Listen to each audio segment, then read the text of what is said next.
নমস্কার বন্ধুরা, আমি অনিন্দিতা আপনাদের সকলকে স্বাগত জানাচ্ছি। আশা করি আপনারা সবাই খুব ভালো আছেন। আজকের পাকা আম আর সুজি দিয়ে দুর্দান্ত লোভনীয় একটা রেসিপি আপনাদের সাথে শেয়ার করব। প্লিজ বন্ধুরা ভিডিওটি পুরো দেখতে থাকুন আর চ্যানেলটিকে সাবস্ক্রাইব করে আমার পাশে থাকুন, যাতে নিত্য নতুন রান্নার রেসিপিগুলো খুব সহজে আপনাদের সাথে আমি শেয়ার করতে পারি। আজকের রেসিপির জন্য এখানে আমি দুটো আম নিয়েছি আর নিয়েছি এখানে দেখুন 1 বাটিরও কম সুজি। এগুলো আপনারা প্রয়োজন মতো নিয়ে নেবেন। আমটা আগে থেকে আমি ধুয়ে পরিষ্কার করে নিয়েছি। এখানে আমি একটা ছুরি নিয়েছি, আমটার মুখটা এইভাবে কেটে নেব। আর বন্ধুরা আপনারা কিন্তু খেয়াল রাখবেন আমটা যাতে মিষ্টি হয়, আর এইভাবে খোসাটা আমি ছাড়িয়ে নেব। আপনারা চাইলে কিন্তু আমের খোসাটা কেটেও নিতে পারেন।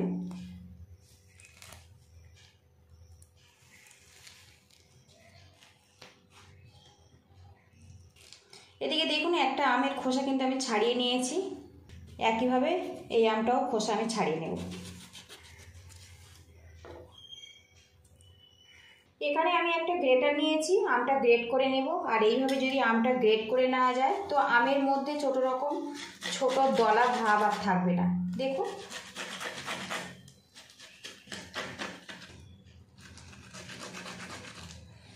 একটা আম আমি গ্রেট করে নিয়েছি, বাকি একটা আম আমি এইভাবে গ্রেট করে নেব। এদিকে একটা প্যান গরম করে নিয়েছি আর এর মধ্যে দিয়ে দেবো গ্রেট করা আম। এই আমের মধ্যে আমি সামান্য পরিমাণে লবণ দিয়ে দেব আর এর মধ্যে দিয়ে দেব 2 চামচ পরিমাণে চিনি।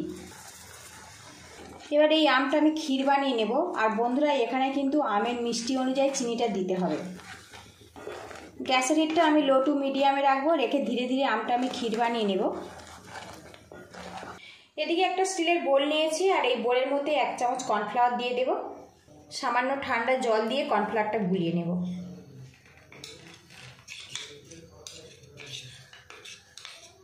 কর্নফ্লাওয়ারটা দেখুন গোলানো হয়ে গেছে।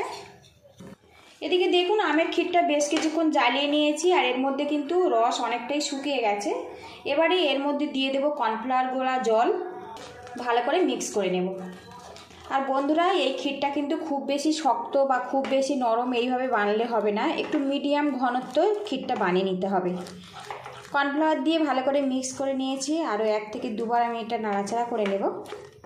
ক্ষীরটা দেখুন 1 থেকে 2 বার নাড়াচাড়া করে নিয়েছি, এতে কিন্তু প্যান থেকে বেশ ছাড়তে শুরু করেছে। এই অবস্থাতে আমি গ্যাসের হিটটা বন্ধ করে দেব। আর এই ক্ষীরটা যখন রেডি হয়ে যাবে প্যান থেকে কিন্তু এইভাবে ছেড়ে আসবে, তখন বুঝে নিতে হবে যে ক্ষীরটা রেডি হয়ে গেছে। ঠান্ডা হলে কিন্তু এই ক্ষীরটা আরও কিছুটা জমাট বেঁধে যাবে। এবার এই ক্ষীরটা আমি নামিয়ে ঠান্ডা করে নেব। এদিকে প্যানটা আমি পরিষ্কার করে আবার গ্যাসে বসিয়েছি। এবার এর মধ্যে দিয়ে দেব সুজি।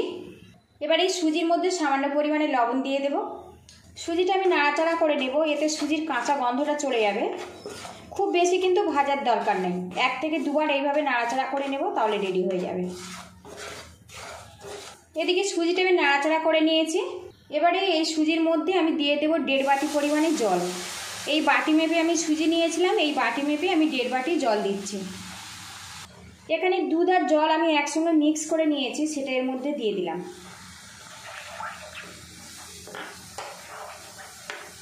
এবারে এই সুজির মধ্যে আমি 4 চামচ পরিমাণে চিনি দেব। চিনিটা আপনারা স্বাদ মতো দেবেন, তবে সুজিটা মিষ্টি মিষ্টি হবে সেই মতো বানিয়ে নিতে হবে। ভালো করে মিক্স করে নেব, নিয়ে একটা শক্ত করে ডো বানিয়ে নেব। আর এর মধ্যে কোনো রকম সুজির দলা ভাব না থাকে সেটা কিন্তু খেয়াল রাখতে হবে। এদিকে দেখুন সুজির ডোটা আমার রেডি হয়ে গেছে। গ্যাসের হিটটা বন্ধ করে দেব, দিয়ে আমি এই ডোটা নামিয়ে নেব। আর এইভাবে একটু ম্যাশ করে নেব, তাহলে সুজির মধ্যে যে একটা দানা ভাব না ওটা আর থাকবে না। এইভাবে একটু ম্যাশ করে নেব। প্যান থেকে সুজির ডোটা আমি নামিয়ে নিয়েছি আর এই প্যানের মধ্যে আমি 1.5 বাটি পরিমাণে দুধ দিয়ে দেব। এবার এই দুধের মধ্যে আমি 2 চামচ পরিমাণে চিনি দিয়ে দেব। এবার এই দুধের মধ্যে 1 চামচ গুঁড়ো দুধ দিয়ে দেব। গুঁড়ো দুধটা দুধের সাথে ভালো করে মিক্স করে নেব। আর বন্ধুরা এবার এই দুধটা আমি জ্বালিয়ে হালকাভাবে একটু ঘন করে নেব, তাহলে কিন্তু এই ক্ষীরটা রেডি হয়ে যাবে আর খেতে ভালো লাগবে। আর এর মধ্যে দেখুন যে সুজিটা আছে, এতে কিন্তু কোনো রকম অসুবিধা হবে না, দুধটা গাঢ় হতে খুব তাড়াতাড়ি সাহায্য করবে। এদিকে সুজিটা কিন্তু হালকাভাবে ঠান্ডা করে নিয়েছি আর একটু হাত দিয়ে এইভাবে ম্যাশ করে নেব, যাতে সুজির গাটা একদম মসৃণ ভাব চলে আসে। এইভাবে ম্যাশ করে নিলে কিন্তু একদম মসৃণভাবে রেডি হয়ে যাবে।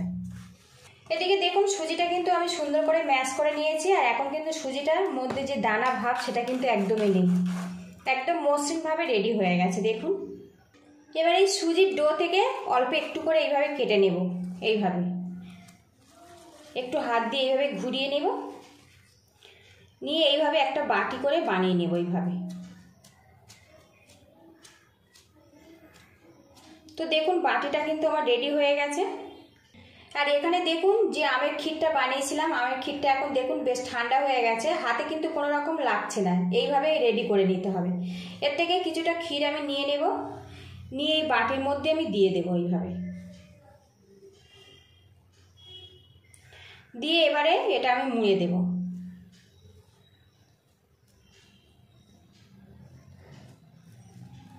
আর বন্ধুরা একটু খেয়াল রাখতে হবে আমের ক্ষীরটা যেন সুজির মধ্যে একদম পুরোপুরিভাবে ঢেকে যায়। এবারে এটা একদম পুরোপুরি গোল করে নেব এইভাবে। তো দেখুন একটা গোল্লা আমার রেডি হয়ে গেছে।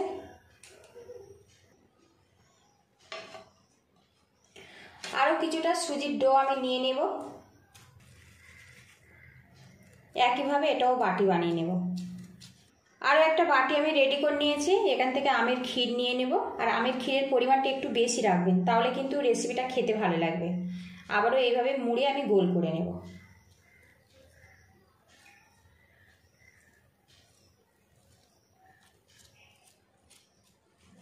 এদিকে দেখুন আর একটা সুজির গোল্লা আমার রেডি হয়ে গেছে, আর এইভাবে সবকটা আমি রেডি করে নেব। এদিকে আমের ক্ষীর দিয়ে সুজির গোল্লাগুলো কিন্তু আমার রেডি হয়ে গেছে দেখুন, আর এইভাবে কিন্তু রেডি করে নিতে হবে। আর বন্ধুরা এই গোল্লাটা কিন্তু খুব বেশি বড় করবেন না, মিডিয়াম সাইজ করে এই গোল্লাটা বানিয়ে নিতে হবে। এই দেখুন এদিকে দুধটা কিন্তু বেশ কিছুক্ষণ আমি ফুটিয়ে নিয়েছি, এতে হালকাভাবে কিন্তু দুধটা ঘন হয়ে গেছে। আর একটু ঘন করে নেওয়ার জন্য এর মধ্যে 1 চামচ পরিমাণে চালের গুঁড়ো দিয়ে দিব। আর চালের গুঁড়োটা আগে থেকে আমি ভেজে নিয়েছি, দুধের সাথে ভালো করে মিক্স করে নেব। আর এই ক্ষীরটা কিন্তু খুব বেশি পাতলা হবে না, আবার খুব বেশি মোটা হবে না, মিডিয়াম ঘনত্বে ক্ষীরটা বানিয়ে নিতে হবে। চালের গুঁড়োটা দুধের সাথে ভালো করে মিক্স করে নেব, নিয়ে ফুটিয়ে নেব, তাহলে কিন্তু ক্ষীরটা আমার খুব ঝটপট রেডি হয়ে যাবে। এদিকে দেখুন ক্ষীরটা বেশ কিছুক্ষণ ফুটিয়ে নিয়েছি, এতে ক্ষীরটা কিন্তু আমার রেডি হয়ে গেছে। আর এই রকম ঘনত্বতে আমি ক্ষীরটা নামাবো, ঠান্ডা হলে কিন্তু আরও কিছুটা ঘন হয়ে যাবে। এবার এই ক্ষীরটা নামিয়ে আমি ঠান্ডা করে নেব। আর বন্ধুরা আপনারা যদি পছন্দ করেন তো এর মধ্যে কিন্তু ড্রাই ফ্রুট ব্যবহার করতে পারেন। এদিকে বন্ধুরা সুজি আর আম দিয়ে একদম দারুণ স্বাদের রেসিপিটা আমার রেডি হয়ে গেছে। এই প্লেটে আমি পরিবেশন করব।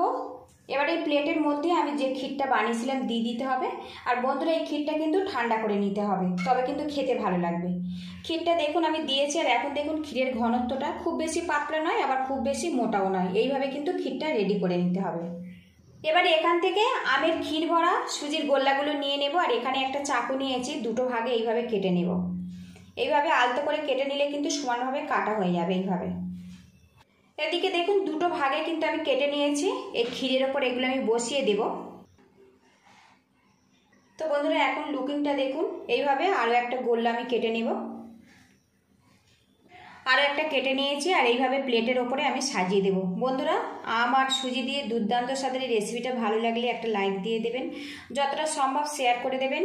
আর বন্ধুরা আপনাদের কাছে আমার একটাই রিকোয়েস্ট রইল, চ্যানেলটিকে সাবস্ক্রাইব করে আমার পাশে থাকবেন, যাতে খুব সহজভাবে নিত্য নতুন রেসিপিগুলো আপনাদের কাছে আমি নিয়ে আসতে পারি। এদিকে দেখুন সুন্দরভাবে কিন্তু আমি সাজিয়ে নিয়েছি। সুজি আর আম দিয়ে দুর্দান্ত স্বাদের রেসিপিটা কিন্তু পুরোপুরি আমি কমপ্লিট করে নিয়েছি। আর ওপর থেকে আরও একটু ক্ষীর আমি এইভাবে ছড়িয়ে দেব। বন্ধুরা ভালো লাগলে বাড়িতে অবশ্যই এইভাবে ট্রাই করবেন, কেমন হয়েছে আমাকে অবশ্যই কমেন্ট বক্সে জানাবেন। আপনারা ভালো থাকবেন, সুস্থ থাকবেন, দেখা হবে নেক্সট ভিডিওতে।